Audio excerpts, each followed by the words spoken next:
Accessing library computer data. The world doesn't always adhere to logic. And sometimes when you're lost, you're found. Hey everybody, welcome back to the show. Welcome back to our continuing coverage of the short treks. We're up to the second one of the second season of these things, if that's what you want to call them. It's called The Tribble with Edward. It aired on October 10th, 2019, written by Graham Wagner, directed by Daniel Gray Logino. In this short trek, newly minted Captain Lynn Lucero is excited to take command of the USS Cabot. That is, until she meets Edward Larkin, an ornery scientist who believes he has found a revolutionary use for the Tribbles. Clay, how are you? Welcome to The Tribble with Edward. I'm going to put this out there. H. John Benjamin in this episode about Tribbles. H. John Benjamin also in Arby's commercials. Does that mean, by the process of using logic and math, that when the meats that Arby is talking about having so much of is in fact Tribble meat? Yeah. He's in Bob's Burgers too, so he's very meat themed at this point Yes. in his career. I have to imagine that's the reason that he's cast that way, I would think, although maybe he reached out because of his meat related his meat history? comedy. His finely tuned meat comedy. Let's play. He's got 5 minutes on corned beef that would It just will kills. split your sides. Split your sides. Is that a joke in itself? Split your sides at the Arby's? Yes. Let's see here. We're going to take a break. I'm going to play an audio clip from the episode. We'll come back and we'll break down The Tribble with Edward.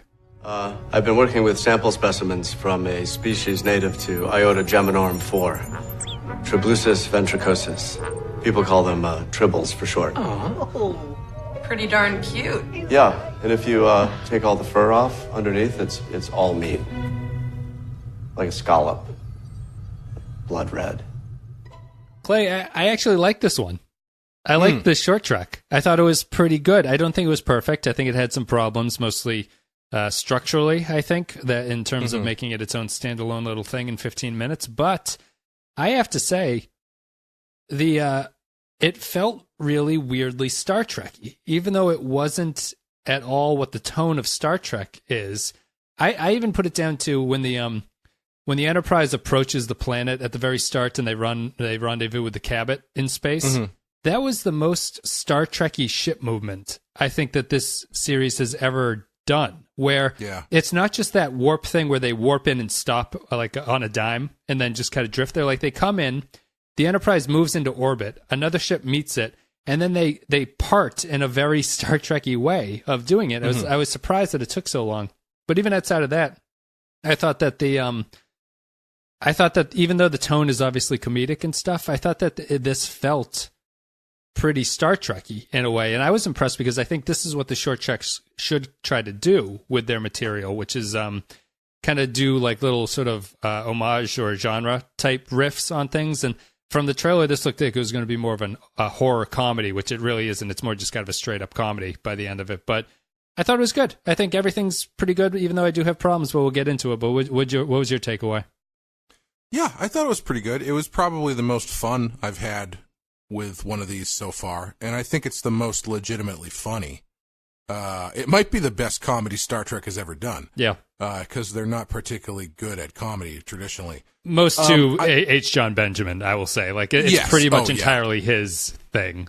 Because I think that the female captain is probably the biggest problem with this episode, both on, I think, a casting level and just a way that she's written to be his antagonist. You mean being written as a woman, Wes? Yeah, basically being written. Yeah, not having a penis was a real problem for this character going forward. I think that I think the comedy works really well if you based it on him, and I think that everything that I kind of have a problem with it is they made the main character this female captain, and I don't think that that's necessary because I see Edward as a Milton from Office Space character. Sure. And I think it's funnier if he is just kind of this crazy person who's a weirdo, and everyone else is just kind of like, they're not embarrassed, but they're like, they don't want to deal with him, but they're not outright rude to him, and he kind of takes it on himself to do this thing.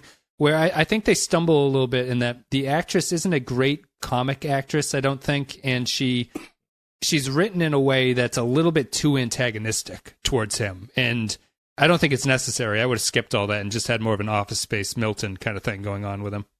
Yeah, she is surprisingly hard on him.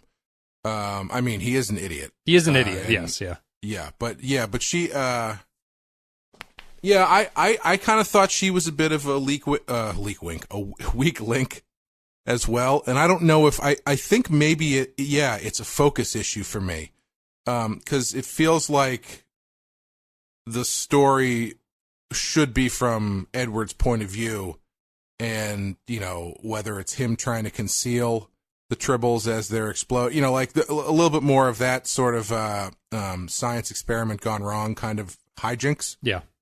I do also think that, again, the storytelling in this new version of Star Trek really needs to learn the efficiency of the captain's log, because I feel like they could have, as much as I like seeing Pike continues to be the best. I feel like they could have saved like 5 minutes if they had just done a captain's log and from the new captain's point of view. I don't know why there's a Pike in this episode at all, other than to just link it. Yeah, he's just there to be there. Like if they had started with the shot of the Enterprise, peeling off or whatever, and done over that a captain's log where the captain is like, captain's log started, blah blah blah. Captain Pike has just seen me off in my new command at the ship of the blah, but we're doing X, Y, and Z. And then you can get right into the story. Right. I mean, that's what's so great about the captain's log. I mean, you could say that it's a crutch, but seeing as they don't really do it in the show, I don't really find it a crutch. It's especially not a crutch, I don't think, in something like this where time is of the essence. Yeah, time is of the essence, and you got to do as much as you can, because that was my biggest problem with this. I enjoyed it. I thought it was fun. I felt like there wasn't. It felt really fast to me, and I know it's short, and I know it's only 15 minutes, but it felt like all the time spent on the captain took away from the rest of the story. Yes. Yeah. And I think you could have gotten a bit more story out of it if they had, chopped it with a captain's log, or used the captain in a bit more of a different sort of point of view role. But that being said, I thought it was good. Yeah, I think 100% of my problem with it is just the structure. It's as if people are kind of unfamiliar with how they want to write these shorts to get the point across, and they include way too much information. I think just to make it, it almost feels like there's a mandate in the writer's room to link it to the other series somehow, where you have to have Pike at the start, or you have to do this and you have to do that. But if you cut that and you just place this from Edward's point of view, and you focused entirely on him making this decision that has this ramification of the Tribble problem, I think it's really clever, and I think it works. And I think if anything, this episode has been a good thing to show me, like, a lot of Star Trek sites are very harsh on this episode, and they don't like the retconning of the Tribbles, and they don't like the tone between the characters. They think that they're too antagonistic towards each other. Sure. I would agree that the captain probably is, but I think that's only because it makes the narrative suffer. I don't care that they actually don't like each other. I think that that's fine. But like comedically, you need that antagonism between the two. But I don't care about retconning the Tribbles, because to me, I don't feel like this is an egregious case of that, and I actually think it works into canon kind of nicely in a way. Like they introduce the Tribbles going to the Klingons, why the Klingons don't like them. You could argue that maybe Kirk and whatever are unfamiliar with it, and that they've actually encountered them before. It is kind of I guess my one problem would be the show seems to really like to have humans be responsible for everything. It's this belief that, like, nothing is truly unknown. We do everything. It's the same with the Borg, how they always want to link we create the Borg for some reason, or we're responsible for them. This is the same, and I think that that's problematic. But outside of that, I have no issue with the way that it's set up, or the way that they handle the Tribbles in here, because I think the Tribbles are built as a joke. There's nothing serious about the Tribbles, so you can do whatever you want with them. Yeah. The retconning, it's one of those retcons that as they were doing it, I rolled my eyes for a second, but then I was like, whatever, who cares? It's just the Tribbles. Yeah. But I think the thing that's distracting about it and why it's annoying is because it just feels like they are scrubbing every single corner of continuity to find something to throw into this show. Yeah. Instead of just telling a story with with a new set of rules, a new set of aliens, a new set of characters. They feel this need to just dig up every piece of nostalgia. I hate using that word because every time fan people service. use it now, It's fan servicey sort of. Either way, yeah. I don't like using those things because they sound very negative.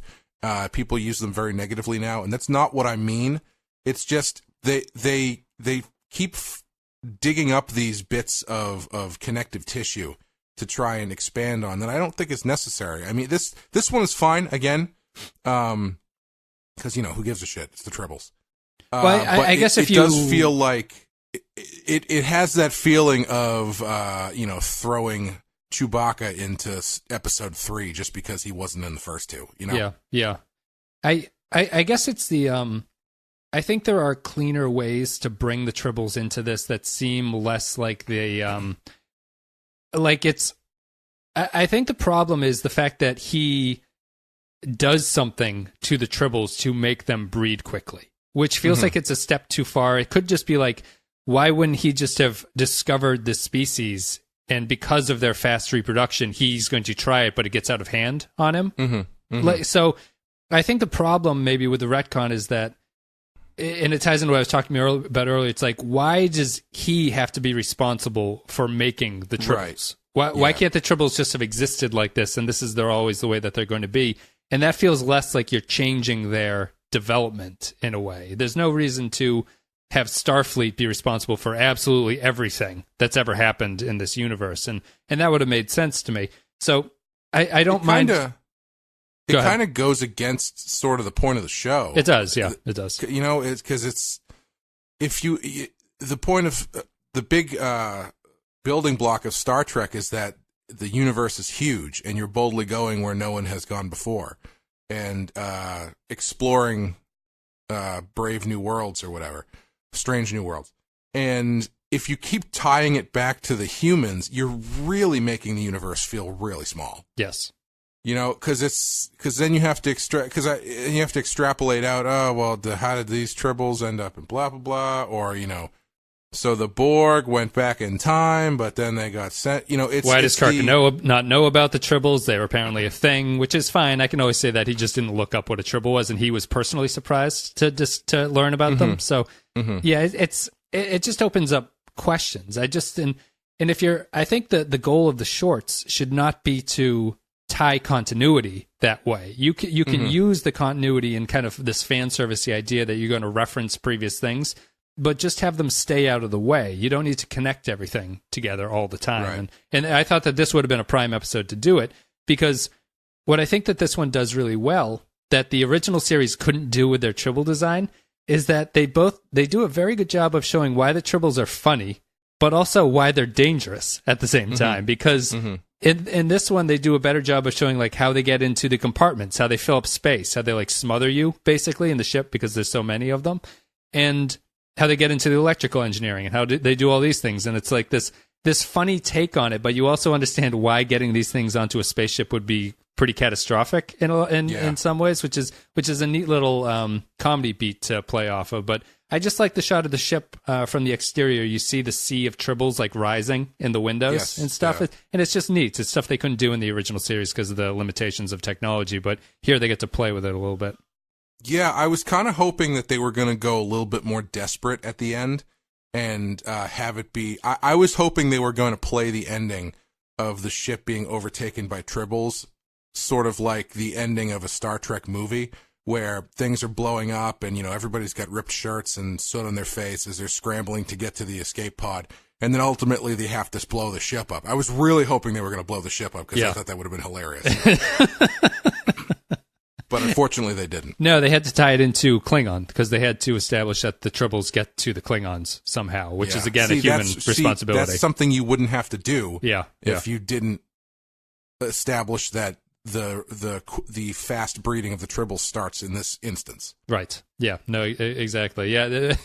I was actually a little bit disappointed that they didn't play up the horror aspect of it a lot, because I think that that's very funny to have a horror short where these little monsters are cute little fuzzball things that people are screaming, and I like the shot of them running through the ship shooting them with guns. I think it's funny. Even the way that the Tribbles are funny because they're these creatures that like Star Trek is supposed to respect and everything, but I think H. John Benjamin's best scene is the opening briefing when he's talking about them, and he's just like, one of them just fell off my desk and it died instantly. And it's like, he has a line about, they're like, are these things sentient? And he says, I don't know. It's hard to tell. They don't have faces. I just really liked all that stuff, and I think that the short treks do a good job of that. And one thing I didn't mention about Q&A, the one line I really liked in Q&A was when they're stuck on the elevator, one of the questions Spock asks is, do you think that the Prime Directive is actually morally defensible? Which is the most interesting part of the episode. Which is a very meta thing for that show to do, and I think that they should do more of that, and I think that Tribbles actually does do more of that. It kind of pokes fun at the whole Star Trek idea. Also, the woman sitting next to H. John Benjamin, was she a Trill? She was, yep. Yeah, that's interesting. Earliest mention of a Trill in canon, I think. Yeah. I don't think they're in Enterprise. I think I read that somewhere. But yeah, did you did you have any other thoughts about this one or something? I enjoyed watching it. It was certainly the most fun that I've had out of watching all of these. Calypso might be better on a storytelling level, I think, than this one, but this is kind of what I want from a short trek, I think. Yeah, I still think Calypso's the best one because I feel like that's the one that told the most story. Yep. In the limited time. You know, I feel like it's interesting. Excuse me. I feel like we run into the similar thing on Batman where every episode has the same amount of time, right? So Batman's got like 20 minutes or 22 minutes, and these ones have about 12 to 15. And it really varies episode to episode how much story they can fit into that amount of time. Yeah. Like you'll have an episode like Heart of Ice, which feels like every time when we covered it on the show, I remembered it being 2 episodes because it felt like there was so much going on and there's so much character stuff, and it's just there's character stuff, there's action, there's backstory, they fit a lot in there in a very small amount of time. It's like a feature idea in an episode.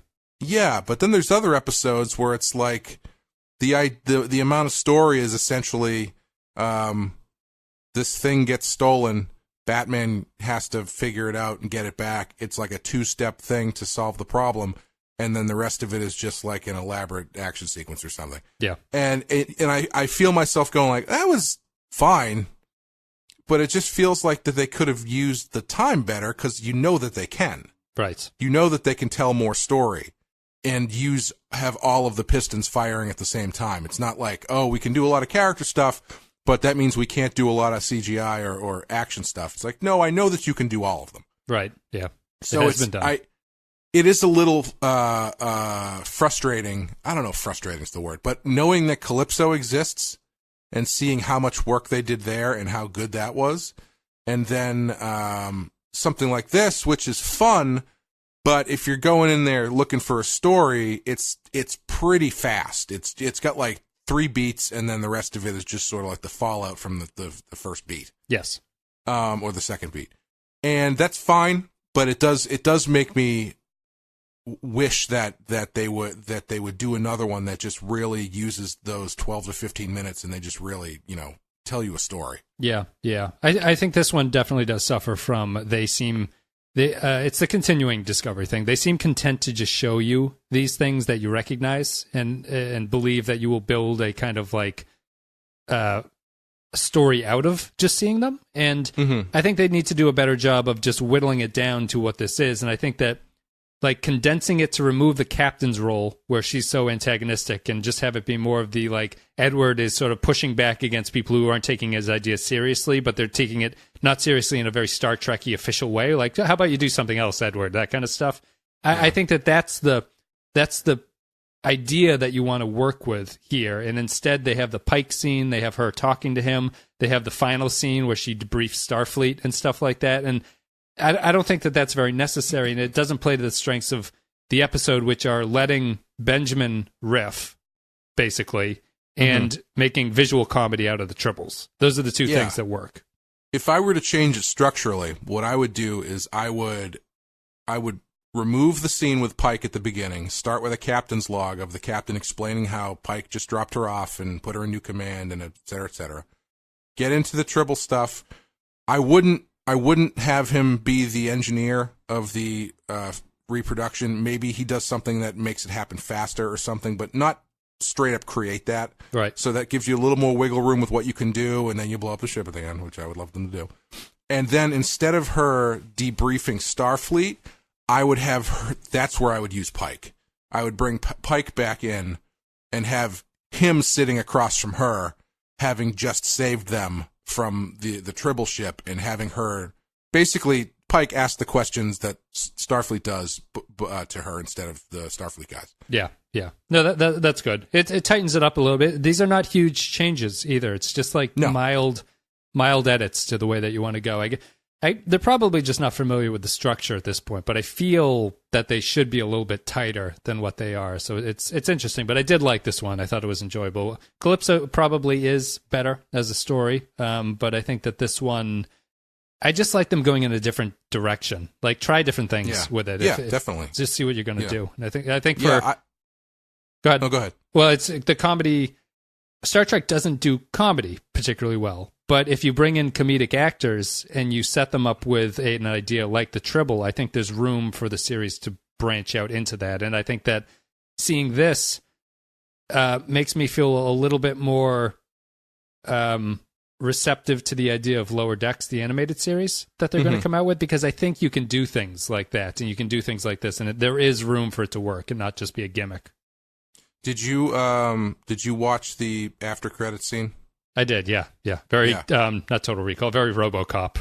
Yeah, I have more of a canon problem with that than I do anything else. At least they stuck it as a tag. Like I don't even consider tags to really exist. It's clearly a joke. Yeah. It's clearly a joke. But if I were to be a hardcore canon nerd, my biggest problem would be that for a number of reasons, not limited to the fact that it's a television commercial. In a society where you don't buy things anymore. Right, yeah. But, we won't get into that. Guys, thank you very much for listening to the show.